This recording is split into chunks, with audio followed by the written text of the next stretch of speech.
Rádio Mensagem da Cruz passa a apresentar Vale de Baca, um testemunho de fé e fidelidade a Deus em meio à adversidade.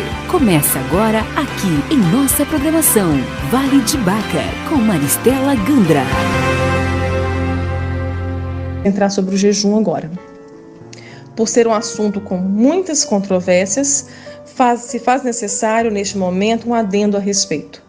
Observo muitas pessoas aderindo ao, abre aspas, jejum de Daniel, fecha aspas, fazendo da conduta do profeta uma composição de dois elementos: a dieta que ele fez e a oração com um tempo determinado de 21 dias. Contudo, não há base bíblica para isso. O profeta Daniel propôs em seu coração abster-se de toda a comida do rei, pois era oferecida a espíritos malignos, substituindo-a então por legumes, água e pão. Na verdade, Daniel substituiu uma alimentação por outra e a fez para glorificar a Deus. E faço uma ligação importante com o que está escrito na Bíblia: quer vocês comam, quer bebam, quer façam qualquer outra coisa, façam tudo para a glória de Deus. Fecha aspas, 1 Coríntios 10, 31. Abre aspas, Daniel decidiu firmemente que nunca iria comer a comida ou beber os vinhos que o rei tinha dado a eles, porque eram coisas proibidas para os judeus.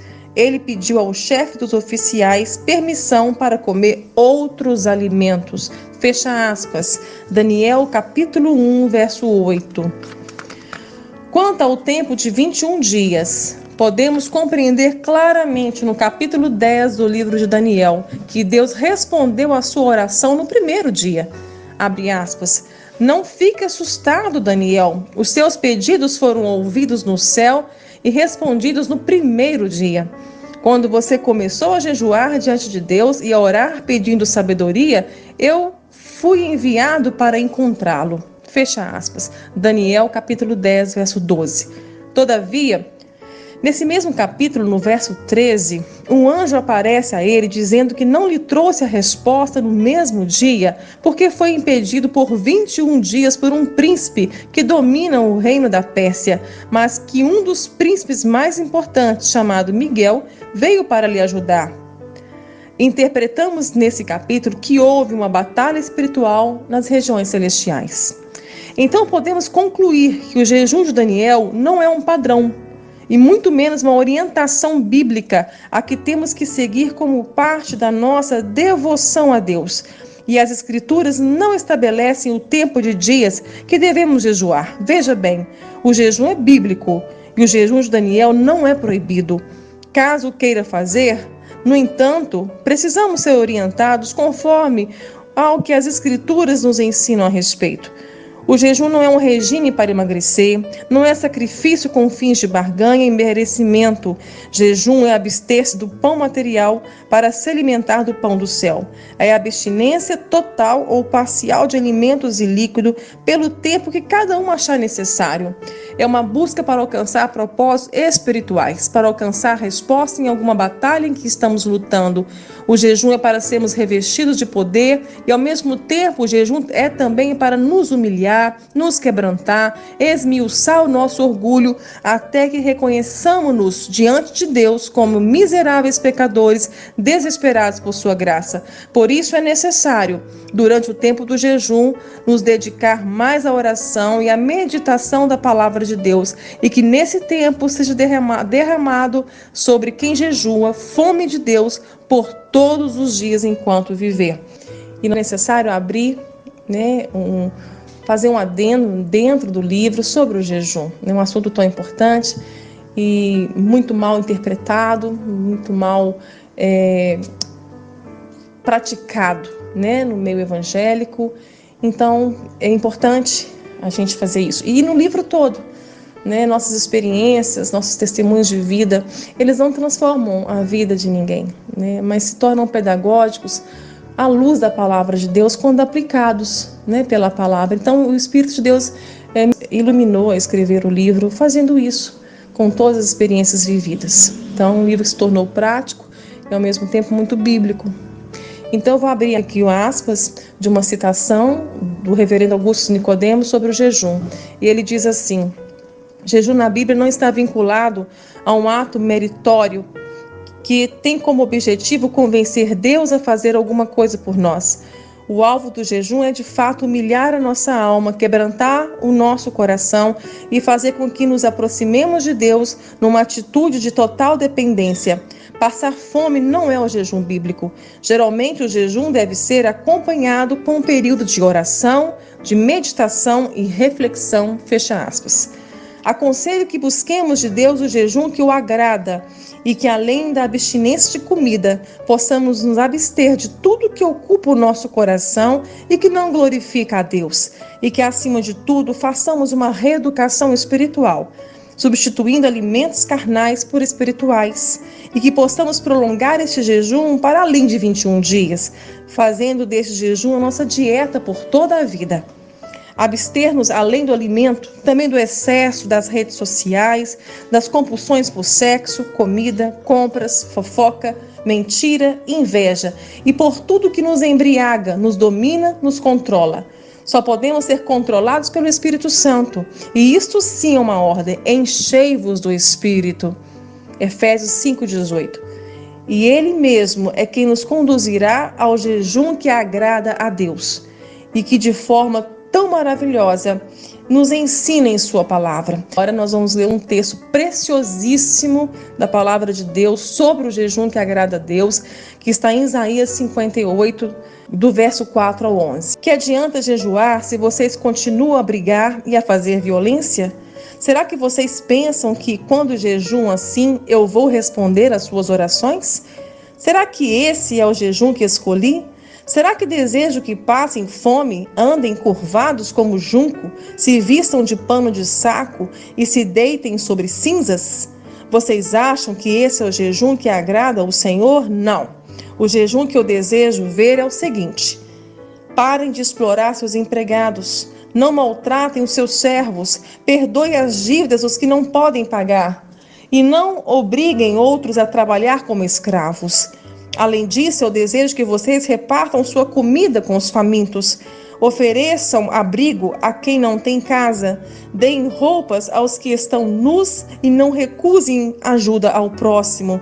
Se vocês fizerem isso, Deus lhes dará uma luz mais brilhante que o sol. Ele vai curar todos vocês no instante. A sua retidão vai servir como proteção para os seus passos e a glória do Senhor estará na sua retaguarda para protegê-los. Então, quando vocês clamarem ao Senhor, Ele responderá. Quando vocês gritarem por ajuda, Ele dirá: eu estou ao seu lado.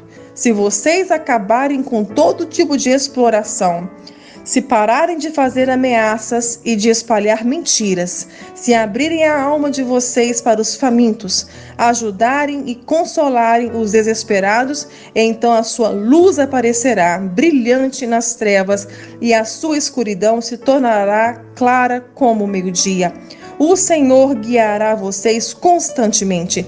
Ele satisfará os seus desejos numa terra ressequida pelo sol e fortalecerá os seus ossos. Vocês serão como um jardim bem regado, com uma fonte de onde a água não para de correr. Nós fizemos na semana passada, nós discorremos sobre uma experiência, que eu vivi na infância, aos 10 anos de idade, em relação ao bullying. Nós estamos chegando sobre esse assunto, nós vamos falar mais dele. E fizemos um adendo com o jejum. Por quê?